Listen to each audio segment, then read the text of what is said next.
Hey everybody, Eddie Inzauto, GamerNode.com, and today I'm here playing Feudum.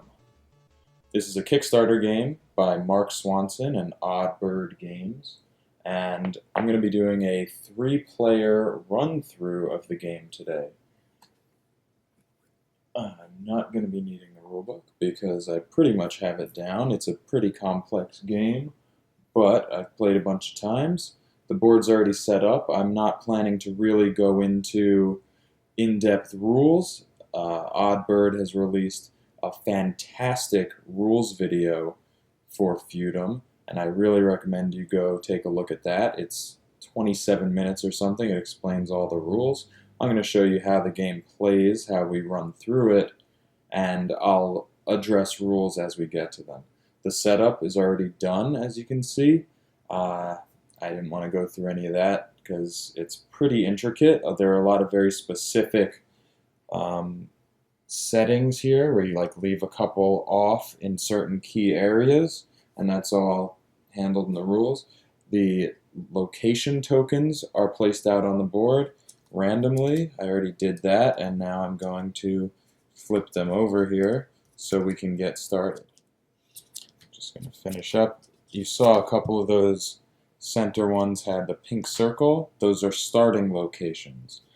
At the beginning of the game, each player is going to choose goods out of the haversack, and I use this little bowl here just because you can kind of not look and pull out what you want, and then it's easy to throw it back in. Not a big fan of bags, but I have this bag here, and the game will come with a bag.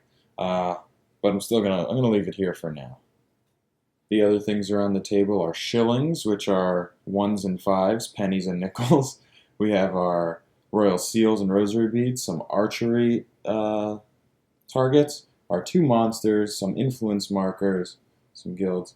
On the side over here, which you can't see at the moment, just off the board, are a few more of the vessels and more location tiles, as well as Feudum tiles, which look a little something like that. They're blue, and there are 2 each corresponding to each of the 6 guilds. We have all of our player discs on the 0-point mark around the scoring track, the veneration point track surrounding the board, ready to go. Each player has 7 food, 7 shillings, 7 influence markers, 2 reeves, 1 player disc, and 3 pawns.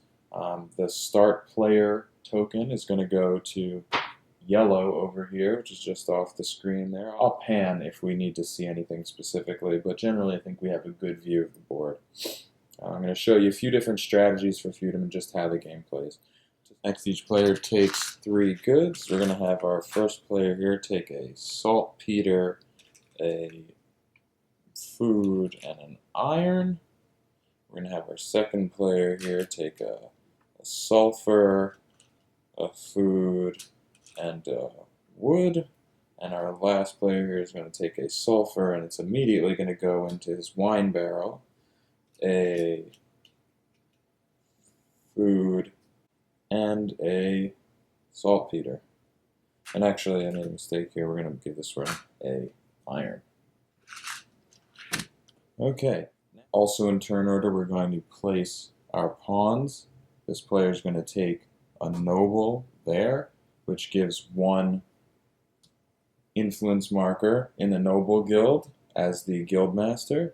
Our second player here is going to choose to be the alchemist, who's going to play right there, and being the alchemist gets the lead spot there in the alchemist guild. And this final player is going to come out as the monk, and the monk is going to try to start way far away over here, and that will give them the guildmaster position in the monk's guild. Okay, and that is the beginning of the game. Now we choose our actions, and actions include migrate, move, influence, improve, tax, harvest, explore, conquer, defend, guild, and repeat. There are 11 cards here. Each one's going to choose 4. As our first player here, I've chosen Migrate, Move, Guild, and Influence, and that'll come into play in a moment. As this Alchemist character, I'm choosing Migrate, Influence, Move, and Repeat. And for this last player, I'm going to choose Migrate, Influence, Guild, and Repeat.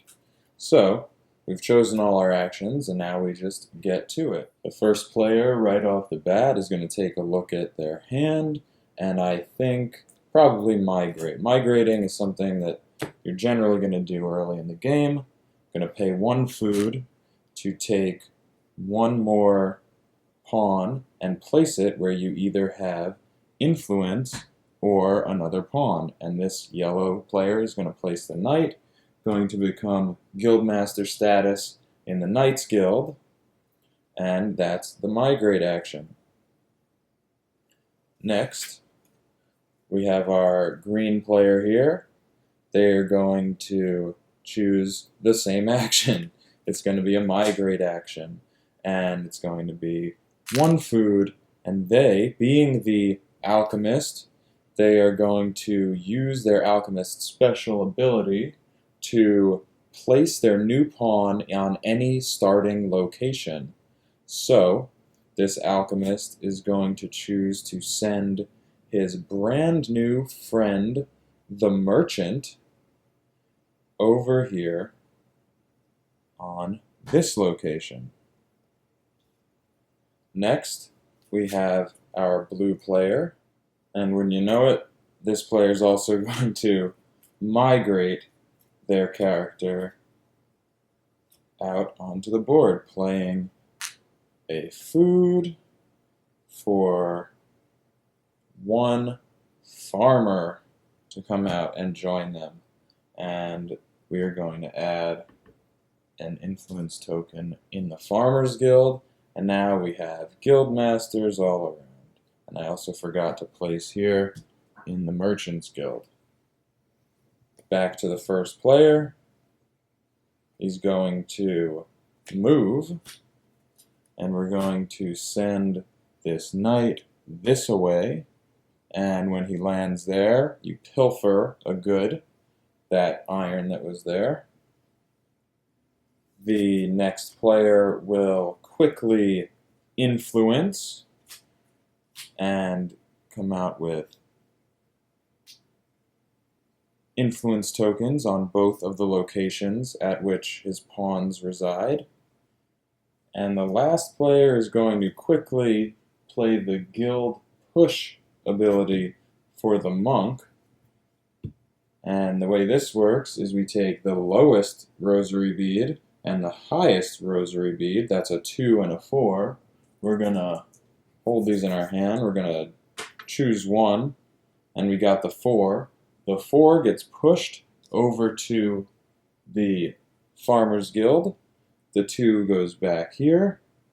We're also going to choose to place a reeve, and we have achieved a score of 6 total on the rosary beads on the chickens in the Farmers Guild. 4 plus 3 is 7.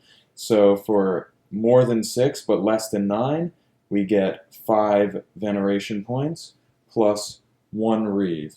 So 6 veneration points for blue right off the bat. The yellow player is going to choose his influence card. He's going to take his 2 influence tokens and take control of these 2 towns. Our green player was somewhat foiled by that, because he was intending to do a sweet opening alchemist strategy, whereby you migrate the alchemist's buddy out, influence, move, and repeat. He was going to try to get into this zone, but unfortunately that's not working out for him. He's still going to take the move action. He's going to move that character there, and then he's going to decide to go this way instead of the initial plan to go that way. Our blue player is going to quickly repeat his guild action, and he's going to do it over in this Farmers Guild, where you take 5 of the goods, up to 5, and place them in the Merchant's Guild. In this case, we are just putting 1 saltpeter to fill up 1 row, 1 sulfur to fill up another row, and the 2 of them to fill up this column. And that's how the guild master here scores. And we're going to add a second reeve here, and we're going to score for the 3rd level of completion. We score 6 points, plus the reeve, plus 1 other reeve. So that's another 8 points right there. And that's quickly up to 14 for our blue player. Our yellow player only has 1 move left, and that is the guild action. And what he's going to do is take the normal guild action that any player is allowed to take, despite their membership in the guild or not. And he's going to do that at the Noble Guild, where 3 shillings earn 1 King's Seal, and you can do that up to 2 times. Now, when you pay for this regular guild trade action, you pay 1 shilling to the guildmaster, and that's back to himself. 1 shilling goes to the journeyman, who doesn't exist, therefore it goes into the pot. Another shilling goes across the board into the Farmer's Guild, and if it was on that side, into the Monk's Guild. Then we go again. The first one, right back home, so it's a discount. None for the journeyman, oops, and 1 more for the Farmer's Guild. And doing so, he gets 2 King's Seals. Next, the green player is going to repeat, and what we're going to repeat was, all according to plan, the influence card, which has a ×2 there. As did the guild of our blue player. If a card does not have a ×2, you cannot use the ×2 card to make it happen again unless you spend a saltpeter, which lets you duplicate a card that doesn't have a ×2. However, a conquer action has a no ×2 mark. That means it can never be multiplied. You can only do that once per round. Okay, so we decided that he was influencing again. Now, green, oops, that was green, is going to influence here and become a serf, and here to become not a serf. To become the ruler of that town. He should have taken that wood on his last move action, which I failed to do. This blue player also had an influence left. I think I kind of screwed up my strategy already with the blue player, but maybe not. We're going to influence right there.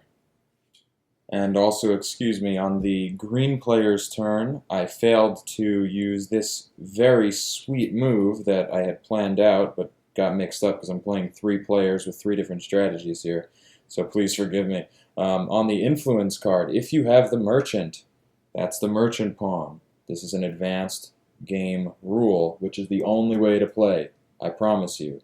You can play the base game to learn, but you quickly want to transition because this is a big meaty part of the game.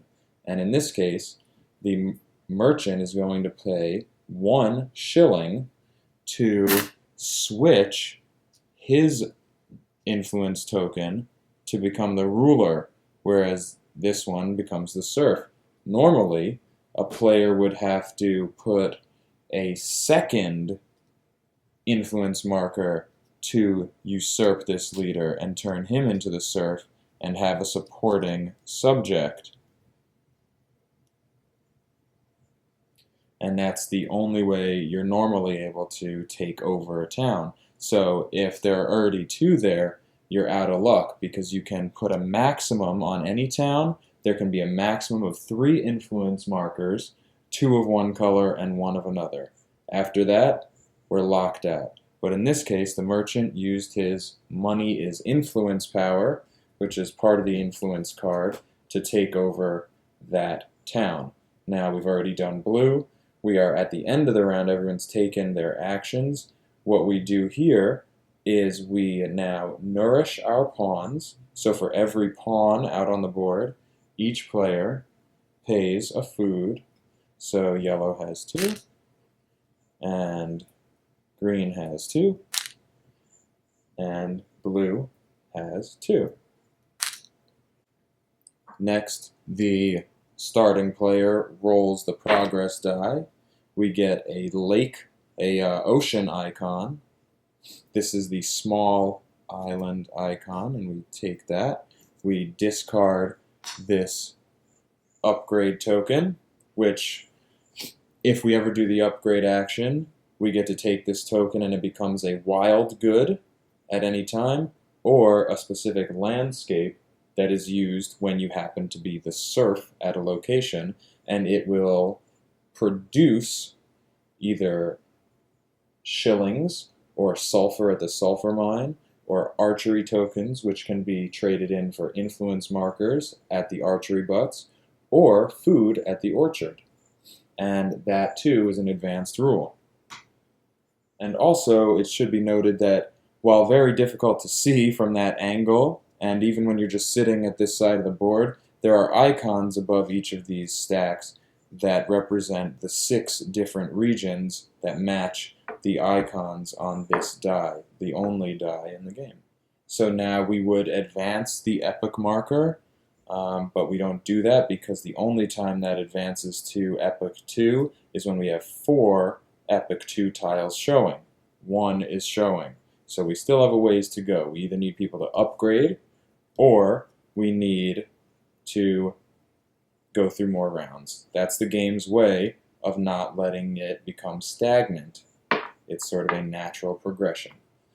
So at this point, we go back and take more actions in the next round. First, selecting 4 out of our 11 cards.